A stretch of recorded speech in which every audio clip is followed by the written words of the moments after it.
Good evening and welcome to the Drive on IntellectualRadio.com/iHeart radio station. I'm your host, Roman, and we have a terrific show planned for you today. Don't forget to stay tuned to IntellectualRadio.com/iHeart radio station after the Drive at 5 for Warriors Talk with Rochelle at 6 p.m. She will give you love and inspiration. She spreads it all throughout the week and bring it back on Monday with a smile on her face. I know you like that, Darlene, right? Tonight, my guest is a singer, actress, a member of the Rock and Roll Hall of Fame, Grammy Award winner, part of the Civil Rights movement. You name it, she has done it. Please give a Drive at 5 welcome to the one and only. I call her the Mother of Christmas. Darlene Love, welcome to the Drive. I'm really happy to be here. How is everyone? Everyone's fine. Everyone sends their congratulatory highs to you and very excited that you're on the Drive at 5. So let's start out with giving IntellectualRadio.com/iHeart radio station a brief background about yourself. Well, I've been in this business for over 50 years. I'll just say over 50. After over 50, it gets to be really old. But saying over 50 sounds kind of cute. Right. But I grew up in Los Angeles, California. Also, I grew up in a family. My father was a minister. He was a preacher and had his own church. So my siblings, the 5 of us, grew up in church. We were members of the choir. We were members of everything that went on at the church. And slowly but surely, my father allowed us to go to other churches to be in their choirs, especially if they were great choirs. And in Los Angeles, there was a junior choir called the Crusaders at a Baptist church called St. Paul. And they let us become a part, even though we weren't members of the church, they let us be a part of the choir. And that kind of started my singing a little bit. And then I did a lot of singing in school which they don't have in school today, unfortunately. Glee clubs, a cappella choirs, and all those wonderful things we grew up in. Slowly but surely, I started singing background. Who would have thought? I didn't realize you could make money singing background. Yeah. And we did sing. One of the first persons that I worked with when I was with the group called The Blossoms was Sam Cooke when I was still in high school. So it just went on from that. I enjoy singing and I really enjoy doing background because it actually gives you a chance to express yourself, to be creative, to do different things behind singers and also what they want you to do. That's the great thing about being a background singer. You have to be able to do what the artist wants you to do and add to, because they want to always ask you, what do you hear here? What do you hear here? Is it ooh here or ah here or words or whatever? So for a lot of years, about 10 years, I was a backup singer mainly. And I thought that's where my career was going to be, singing background. Because even after just singing background, I went on the road and started singing background behind like Tom Jones. I worked for Dionne Warwick for 10 years, Luther Vandross. So those were great singers that I admired all my life. And then to be able to sing background for them was wonderful. And then slowly but surely I said, a friend of mine said, do you want to be a background singer the rest of your life? Or do you want to start your own career and be a singer, a solo artist? And I said, let's take a chance at it. And I did. I met record producer, Phil Spector. And that was my big solo record that I had when I recorded for him. But the amazing thing about it, it was under the record that I recorded, He's a Rebel, ended up being a #1 record for the Crystals, but my name wasn't on it. And then also, He's Sure the Boy I Love, which I did, was supposed to be Darlene Love's first record. And that ended up being a Crystals record. So a lot of things that happened to me early in my career, I didn't know if I wanted to be in business, in this business called show. This is a whole different world, especially coming from a religious background. I thought once people gave you your word, that was it. Not so. People can change overnight. Well, let's talk about the recent passing of music legend Phil Spector. Tell us a little bit about that history of working with Phil and the opportunities he has given to Black music in the music industry. It was weird working for Phil because once I met him, I worked for his partner, Lester Sill, as a backup singer for other groups that he was trying to, have hit records. And none of them really succeeded. But then he introduced me to his partner, who was Phil Spector. And was weird at first because after all the years of singing background for other artists and producers, everybody looked the same. Everybody came very casual to work. You didn't have to wear makeup, you wear your jeans, as long as you smell good, you was okay. And then I met Phil and he was totally different. I mean, he was in a suit and tie, he was very well dressed. And that was like, okay, this is different. I mean, you're in a recording studio. That's back in the day when everybody was still smoking. So it was a smoke-filled room. Wasn't the cleanest place in the world. It was funny because their ashtrays that the musicians used back then were what the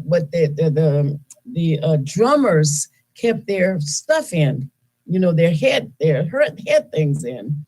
And once they take them out, they just throw them on the floor. People that use those as ashtrays. So you can imagine it wasn't a great smell in the recording studio back in those days with ashes everywhere.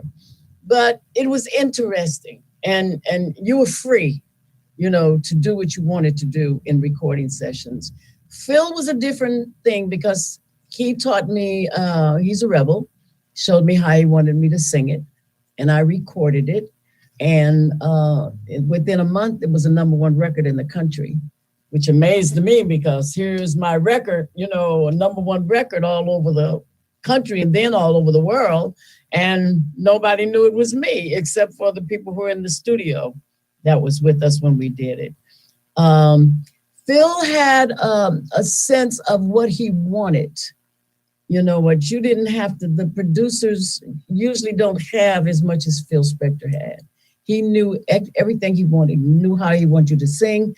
He knew what the instruments should have been. So there was never a problem like that with him. Other producers that the Blossoms worked for, they would ask us, what do you hear? What do you hear here? What should we do right here? But Phil was different. He was the difference between Phil and other producers. Phil Spector was trying to make a name for himself as a producer.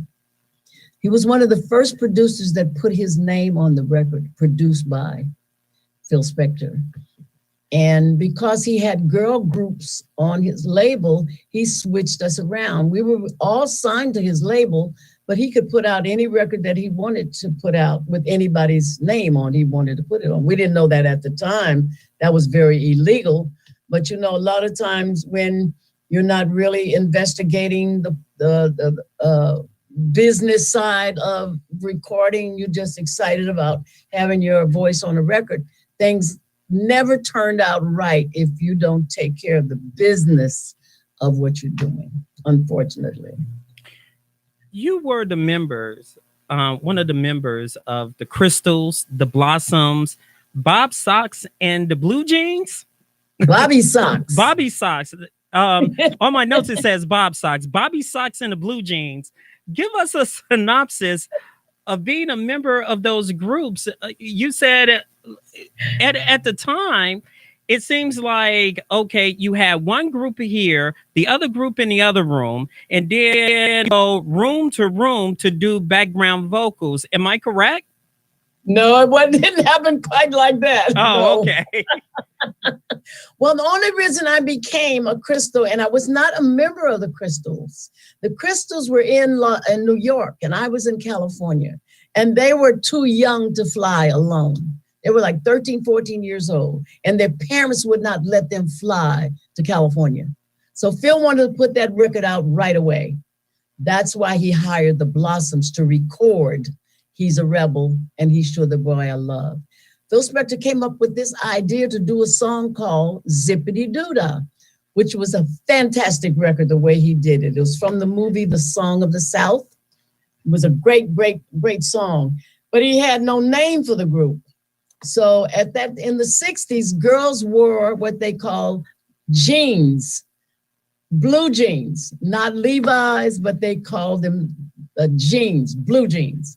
And we also wore bobby socks back in those days. So the singer, Bobby Sheen was his name. So he called it Bobby Socks and the Blue Jeans. That's how that came about. It was the same people. It was the same girls and me at the Blossom. And only different was it was a guy named Bobby Sheen that did it. And we were not acting like the Crystals. We just recorded their songs. It just so happens the songs went to #1 records. But I think the confusion was even when the Ronettes came along or when Righteous Brothers came along, the lead singer probably changed, but the background didn't. We were still doing all the background singing for everybody. And that's where the confusion lies, right?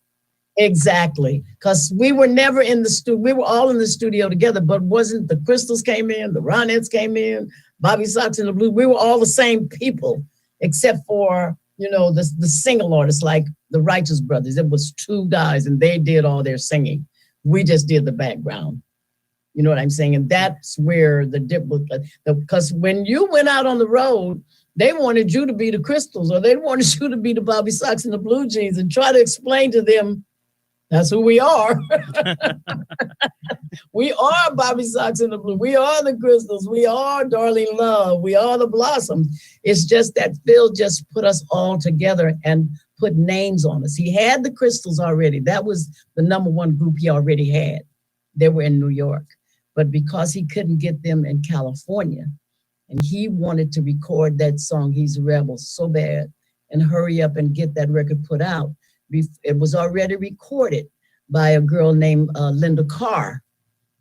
She hadn't put her version out yet. Phil wanted to put his version out first. And his version went to #1, and their version didn't do so well. So that was the confusion, especially when we all started working, because the Crystals was here in New York working and people knew them. They didn't know Darlene Love yet. I'm still in California working. They didn't know Bobby Socks and the Blue Jeans because we were all in California and the Crystals were here. So then they started thinking, well, maybe it's the Crystals that's doing all of this. Yeah. So tell me about you being a background singer. You mentioned briefly you were a background singer for Sam Cooke, Luther Vandross, Dionne Warwick, and others. It's amazing. What was it like working for them, and the endless stories that you have?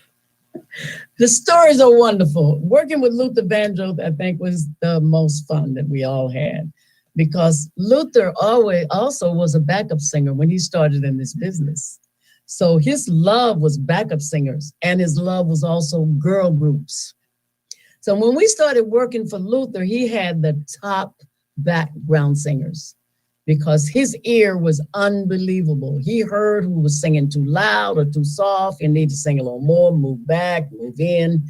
And Luther was such a comedian. Things would happen and we'd be trying to hold back laughing because he would be cutting up and we're trying to record, and then he'd go into the sound booth and thought we should turn off that laughter right away. And we didn't. Sometimes we just laugh so hard, we had to take like a break, so we could compose ourselves again, because he was a very, very funny man. But people don't know Luther Vandross as being funny. He had a serious persona about himself. And it's like, soon as you go on stage, bam, there's Luther. That's it, though. When he was on that stage, he was Mr. Luther Vandross. But away from that stage, don't go to eat with him, honey. I remember one time we all went out to eat at a Chinese restaurant, and the lady was handing out the menus, and she said, well, what are you all going to have? And Luther said, honey, the whole menu. Just bring everything. So that's what I mean. It was always something funny going on with Luther. And, it made it a joy to work for people like Luther Vandross and also Dionne Warwick. I worked for Dionne for 10 years. And then I worked for Elvis Presley for a while and Tom Jones. you know. Uh, Those are things that we don't talk about a whole lot because a whole lot of carrying on was going on the road that we weren't a part of. We just heard about it. You know what I'm saying? But it's always about entertainers. And the entertainers couldn't do a whole lot of things if it wasn't for the people that were helping them, enjoying what they were doing. You know what I'm saying? Mm-hmm. But we were always treated like ladies, which was wonderful, and they always treated us with respect, because what was great about being a background singer and a great background singer group, that people were happy about having us on their records, as much as we were happy about singing on them, working with them, And to work with Sam Cooke was just, I've known Sam Cooke since he was a gospel singer, because I grew up with all his music. And the whole idea to be singing with him now and being in the room with, I said, the great Sam Cooke, we did Everybody Likes the Cha-Cha-Cha and Chain Gang, and to be on those songs, and you hear them today, I still get a little churning in my stomach when I hear those records on the radio. So it was actually great. And mostly men we did background for. So it was completely different from working with the women. Speaking of your background and working with these legendary singers and artists, each of them have their own stories. What story stands out you would like people to know being on tour with these artists? I think the best thing about being on the road or working with these guys in the studios was the seriousness of them in the studio, like Sam Cooke especially and Luther Vandross. They were the producers of their songs, unlike working with Elvis. He had record producers. But working with Luther and working with Elvis, with Sam Cooke, was playtime and then serious time. When it was play, we played, we laughed, and we had fun. But when it was time to make the records, it was no fooling around. It was all come to attention. It wasn't like it was slave time. We knew there was a big difference, because they wanted their product to be great and the best. So it was great to see them really work, how they told you how they wanted you to sing and where to stand, and all right now, guys, it's time. And we knew you didn't really have to tell us when it was time, because you knew now it's serious. And that was the great thing about working with them. You didn't get too close. We were friends, but you had to know the difference between friendship and when you were working. Never step over the line that you can do whatever you want to do when you're in the recording studio and it was time to sing, it was time to work, which was really great, because I love that. You respect that singer, you respect his talent. This is what it is now, guys. It's time to work. All foolishness. We've had our fun now. Foolishness aside, now let's work. So it was really, that's one thing you could actually be proud of, especially with Luther and especially with Sam. It was all about business when we were in that studio. And it didn't matter how long it took to get it right, or per se get it the way they wanted it. If it took all day, all night with one song, that was the way it was. And we were there until we finished it and got it the way they wanted it to be, which was wonderful to be able to work with somebody like that and be their friends too. Today is Dr. King's birthday. As you reflect on his birthday, his legacy, and the movement, you were part of that movement. Do you see the evolution of change that's associated with the music now, like it did back then? Like now it's with the Black Lives Matter movement, and you go back then with the civil rights movement. My question is, have you ever thought or revert back to see some of the similarities in your part in the civil rights movement? You know what? I thank God right today for music. Music bridges over everything. It can make you feel good. It can make you feel sad. And one thing about our music back then, it had a lot to do with how we felt. Even if it was a funny song, the Do Run Run, but It meant something else to us. Number one, a lot of things, places we couldn't go. That was hard. Traveling. Thank God I didn't have to do a whole lot of traveling back in those days. And we're talking about the 60s. I have children who were born in the 60s, so it's not really that long ago that all of this was going on. When Martin Luther King came along, he was so serious. And I met him once or twice, and it was about serious. This is what we're doing. I didn't have to go anywhere where I was going to be beaten or sit at a counter or whatever.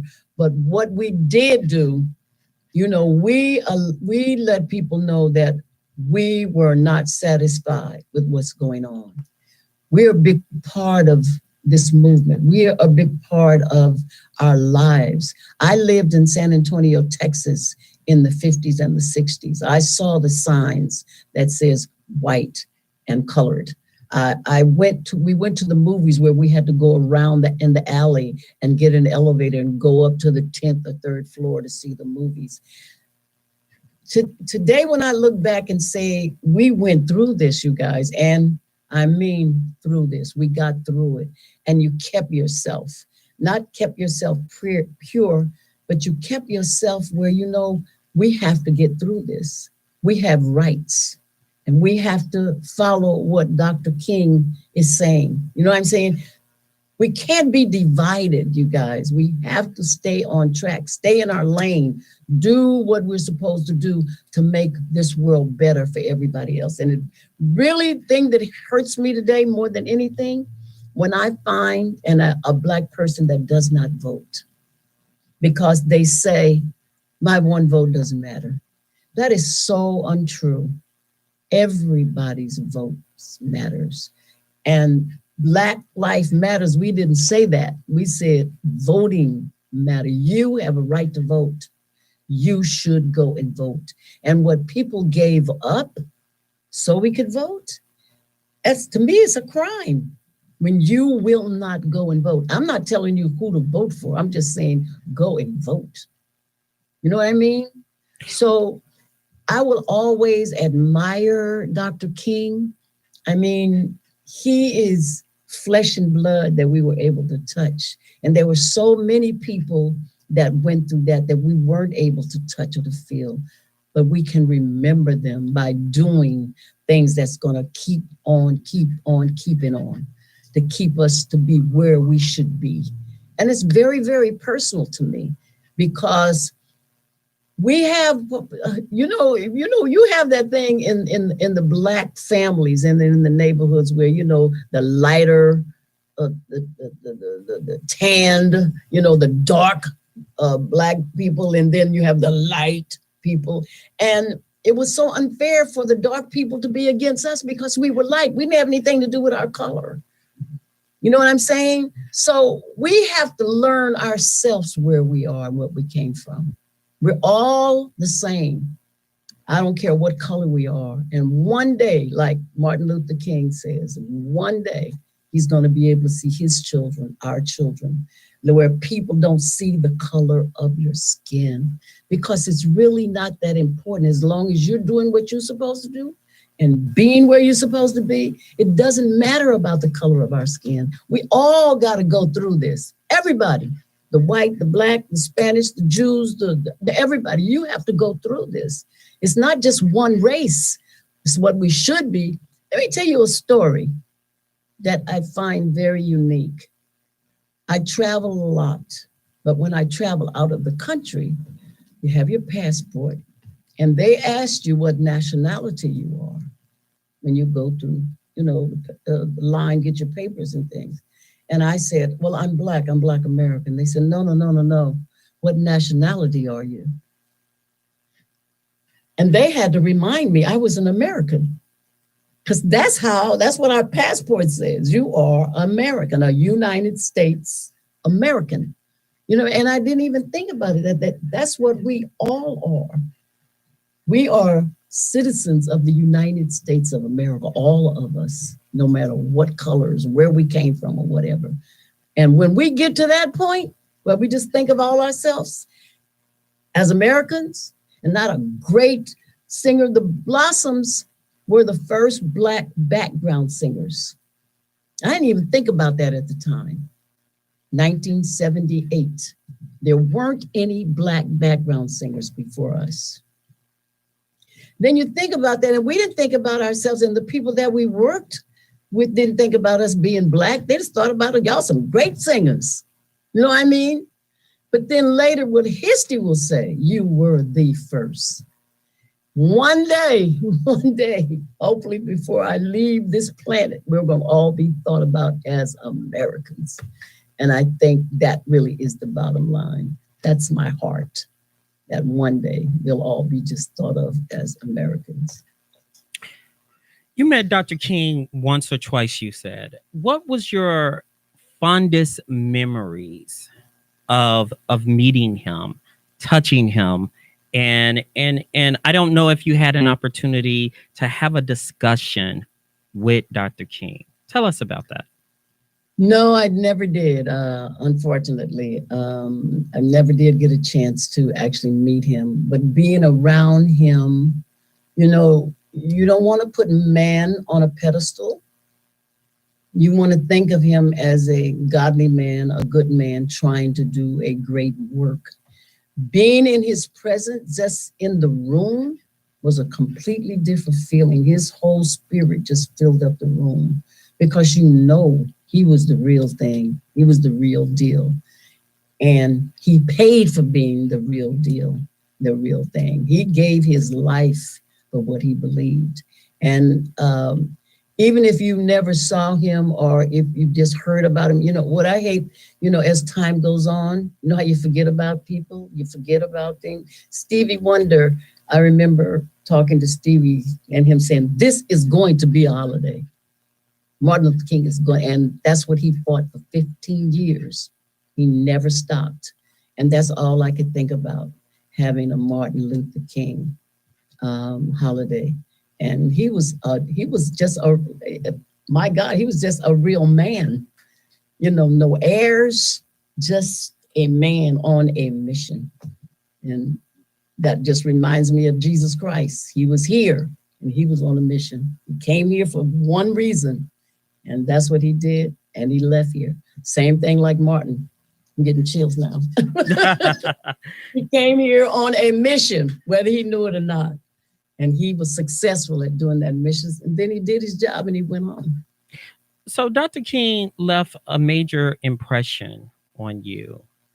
And it seems like, as you describe it, meeting him once or twice, my thing is it any type of song that says, or any creativity, because you're very creative, that, you know, that inspire you to say, you know what, we need to do this. And we need to do this now, in a song, poetry, or whatever. Well, you know, there's a song that Mahalia Jackson did in a movie. Soon I will be done, Lord, with the troubles of this world. Soon we'll be done with the troubles of this world. And I could see that being Martin Luther King. I can just see him just walking. Such a perfect song for him. And that song has stayed with me all these years in that movie. And it was about Mahalia Jackson sung it. And I never heard anybody else really sing it. I thought about that song when I think about Martin Luther King, and it's such a great song. And I'm going to put that song back in my show, because I do gospel songs in my show, and I explain why I do gospel songs. They mean so much to me, and they have such wonderful stories. I think that's why not only do I love rock and roll, but I also love country and western songs, because they tell stories. And that song, soon my will be done with the troubles, I will be done with the troubles of this world. I'm going home to be with my Lord. So I think about Martin when I think of that song. You have sung with Marvin Gaye. You mentioned Elvis Presley, Aretha Franklin. When it comes to Darlene Love, could you ever imagine your career being like it is today? Never. Never in my wildest dream. Number one, I didn't even think I'd ever be singing secular music because I came up with a gospel background. And our churches back in those days, they called it devil music. And you could not listen to it in my house. It wasn't played. So the whole idea that that's what I do now, a secular, is secular music. And I've always loved love songs. There's nothing wrong with them. Nothing wrong with love songs. Love songs stirs the feeling in you towards someone else. There's nothing wrong with that.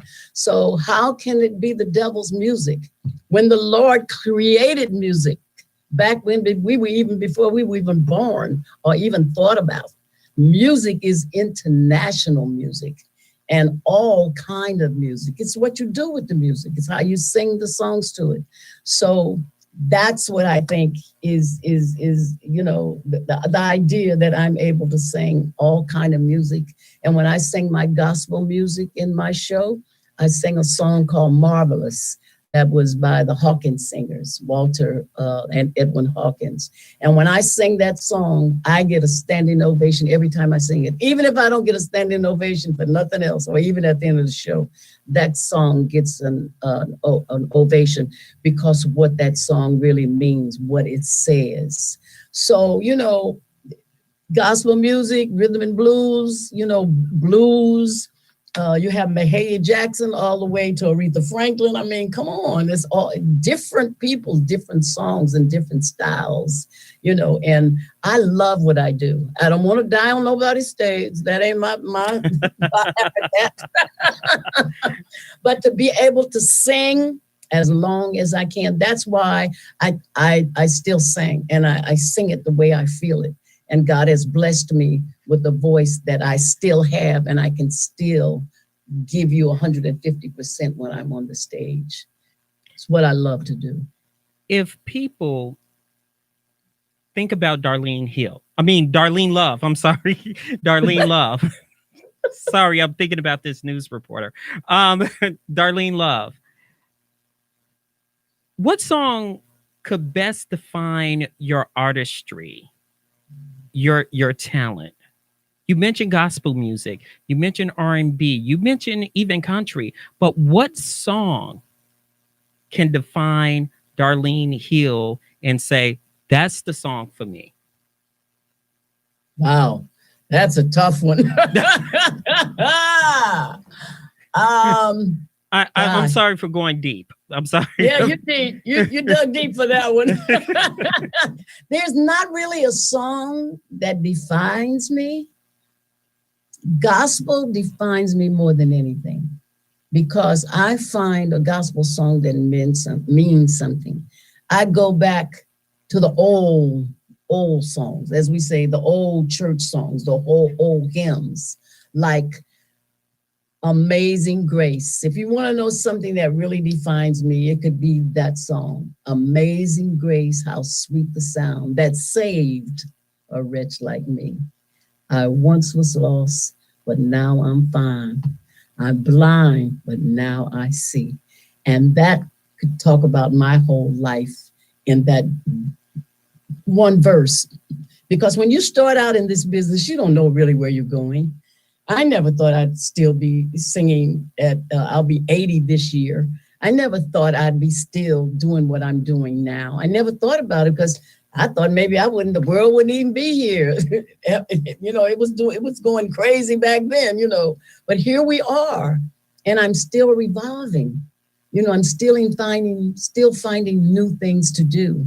So that song, if I had to choose a song that would say who I am and what I'm all about, is probably that one song.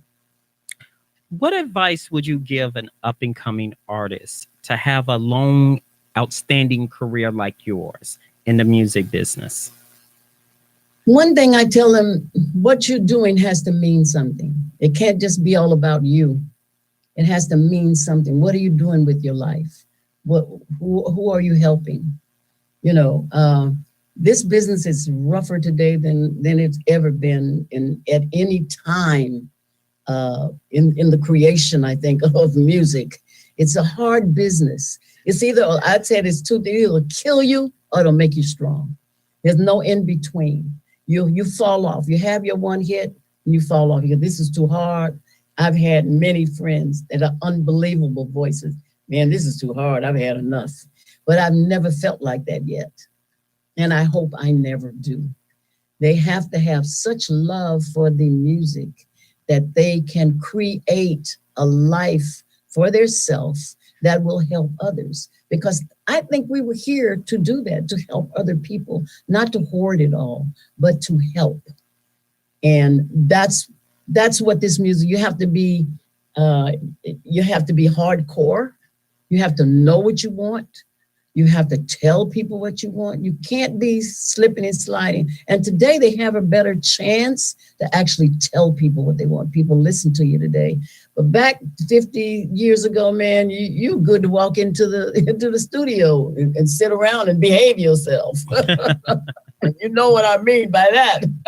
But you have a chance now to actually express yourself, because most people today are writing their own music, which is fabulous if they can even do that. But you got to hold on to what you believe. You can't, as they say, you got to keep your eyes set on the prize, And then what is the prize? In my household, you are known as Mother Christmas. For all ethnicities, they identify you with this one song, Please Come Home for Christmas. People love your version of that song. How does it feel that generation after generation identifies your version of Please Come Home for Christmas? It's amazing that it took all of these years for people to realize that song, because I recorded that song in 1963 and it wasn't a hit. And the next year, the year we were going to put it out, John Kennedy got assassinated. And Phil Spector pulled it off the shelf and didn't let it go out. And it went out the following year, but it never went anywhere. And then in the 80s, it got a little popular because people like Bruce Springsteen and Stevie Van Zandt and Elton John started talking about this song, And then I came to New York in 1984 and started working at a club called The Bottom Line. And Paul Schaefer came down to the show, who was the piano player for the David Letterman show. And I started doing the David Letterman show. And David said, that's the greatest Christmas song he's ever had. Now, I recorded this song in 1983, and now here it is 1963. And now here it is 1983 when I did it, 86 when I did the David Letterman show. And now all of a sudden, it's like a new world heard this song. And it got bigger and bigger and bigger. And now it's a, what do you call it now? It's a, what's the word now? Classic? Now it's a classic. Thank you. And who knew? Come on, I'm a classic. I never thought this song would be a classic now. And now everybody sings it. I've heard, so many big superstars sing that song. Now, you want to talk about something that'll make you feel good when your peers start singing your songs. Well, tell us, some people would say, including myself, Christmas will not be the same without hearing or seeing Darlene Love during the holiday season. Tell us about people associating you in the Christmas holiday season. Well, that is almost like a dream come true, because everybody is full of Christmas at Christmas time. It's a giving time. And for people to tell me Christmas doesn't start until I hear you and see you saying, Christmas, baby, please come home. And David Letterman started that. And now people on the street say that to me all the time. Christmas is not Christmas until I hear you sing that song. And then they actually sing it to me. But actually, because of my gospel background and how I came up, and they don't do it today, but back in our day, when we had church services, we had programs we had Christmas programs and Easter programs and all those wonderful things. So Christmas has always meant a lot to me and my family.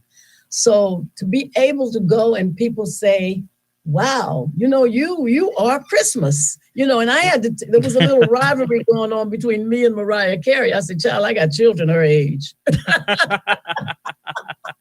That record was recorded before she was born. But I love her too, and I love her version of Christmas Baby Please Come Home, because it's probably one of the best versions someone has done is Mariah Carey's version of Christmas Baby. Just the whole idea that people say that about me is just unbelievable feeling. Let's talk about your movie career for a second. You were in Lethal Weapon series. Tell us about getting the part in Lethal Weapon.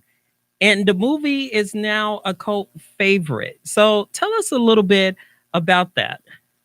A cult favorite now.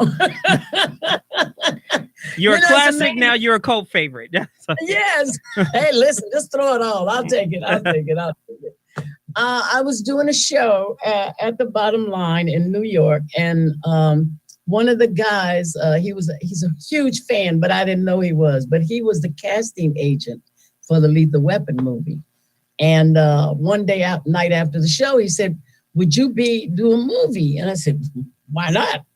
And of course I thought he was kidding. But he said because I'm casting a movie called Lethal Weapon with Mel Gibson and Danny Glover. That's when I said, this man is full of it, right? And so I said, yes. So he said, well, the director's coming to town next week. Where can you guys get together and have lunch? And I ran home and I told my manager, they want to. So of course they had to be careful, is this for real, And I actually went to Dick Donner's house. I had lunch with him and he said, well, as far as I'm concerned, you have the part.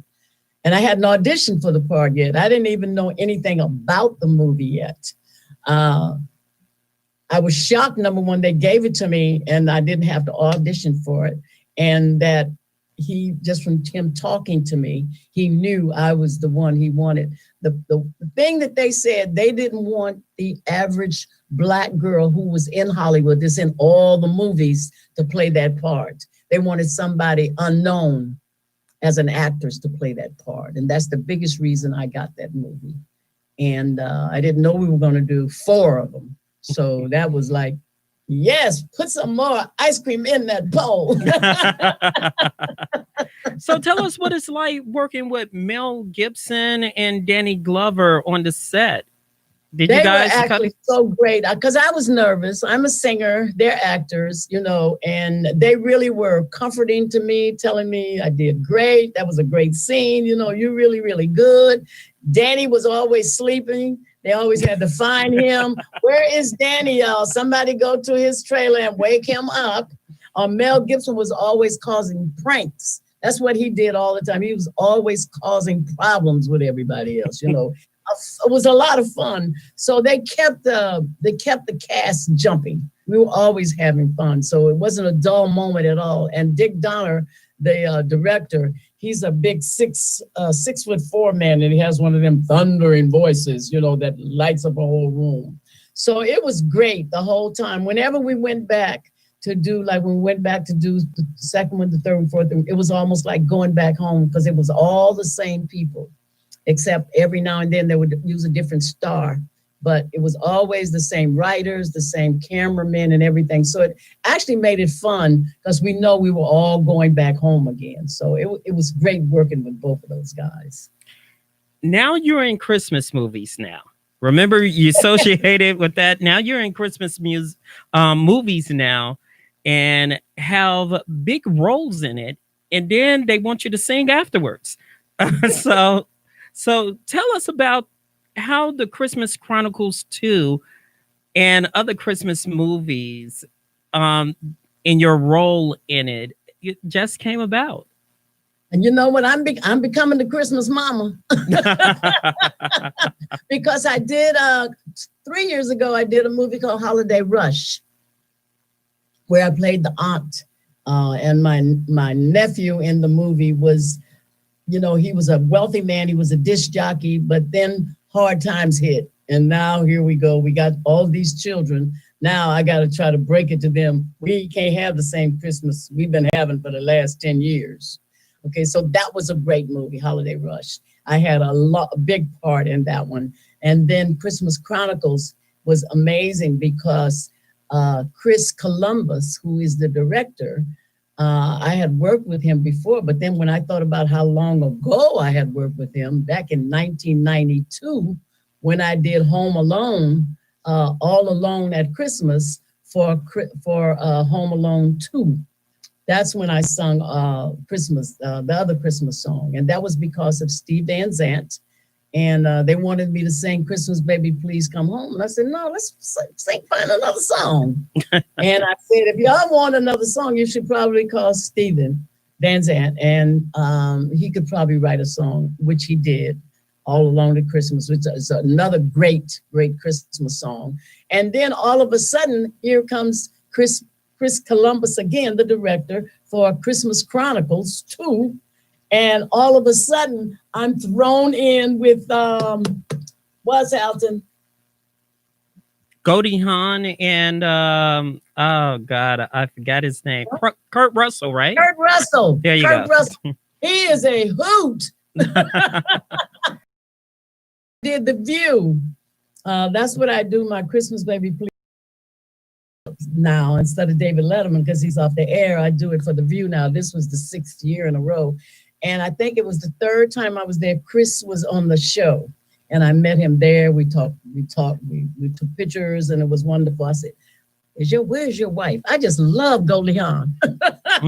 Get a chance to meet her. Aww. Because when I got there, she had finished her part. She had left and went home. But she told me, she said, we're going to meet. Don't worry about it. One day we're going to meet. So they had this great song called, it's a Christmas, what's the name of the song? My mind is fading me. In the movie, Christmas Chronicles, Allison. My husband's doing this. Like the magic of Christmas. Christmas, and that's what it really was. And they had this song, and first they said, well, who's going to sing this song? Stevie Van Zandt wrote the song, and called The Spirit of Christmas. And they said, well, there's only one person that can sing this song, and we better call her. Call Darlene Love. She's going to do it. So I was just going to sing the song. And then they went, well, now we got to put her in the movie. Because he wanted this huge music scene, you know, with the musicians, the dancers, and the choir and everything. And it became the focal point of that movie. I mean, it was huge, the number. It took us 2 weeks to film that segment that we did.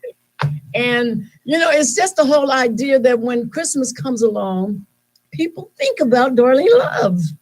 That's why I got to try to keep myself together. You know, we don't know what Christmas is going to come up next year, you know, or whatever.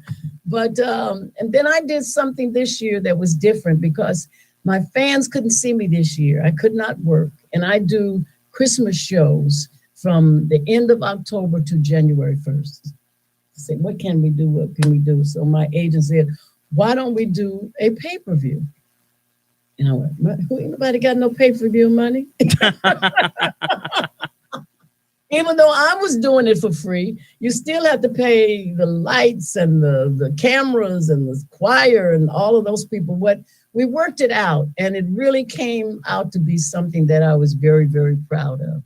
So now I have a product that you could see me do my Christmas show. What I actually did only was better because now we had the lights, we had great camera angles and all those things. So Christmas for the last 10, 15 years have been good to Darlene Love.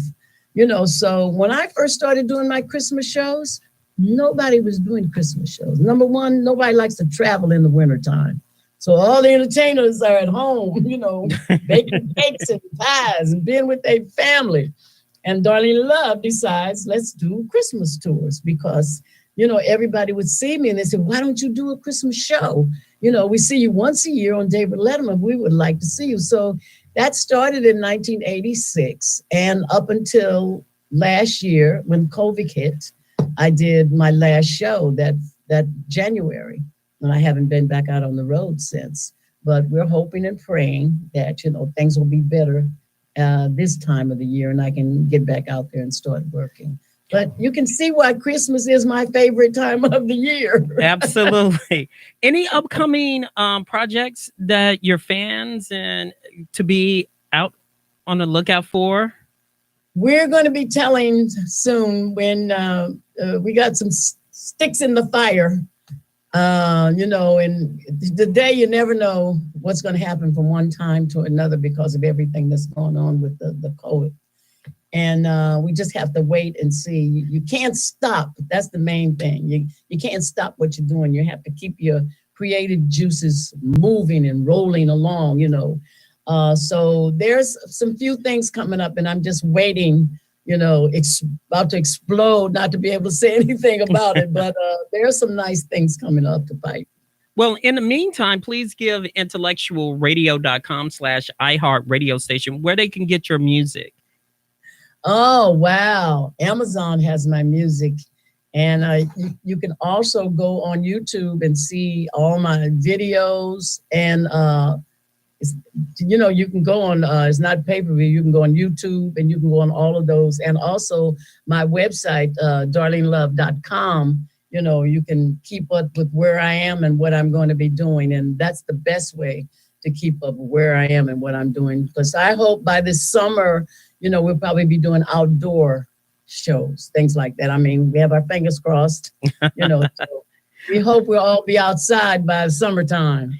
This is just, what is this? This is January. Yeah. And we're almost finished now. If we can get out, Lord help us, if we can get out of January. Right. Light at the end of the tunnel. So, Darlene, whenever you're in Chicago, you always have a home here on IntellectualRadio.com. Thanks for stepping in for us. We really appreciate it. Thank you. This was wonderful. I hope to meet you in person one day. Thank you. Same here. That's going to do it for us on the Drive at 5 on IntellectualRadio.com/iHeart radio station. Thanks to Earl Winfrey, our executive producer, Wanda, who's behind the scenes. You guys have a next good week. Bye.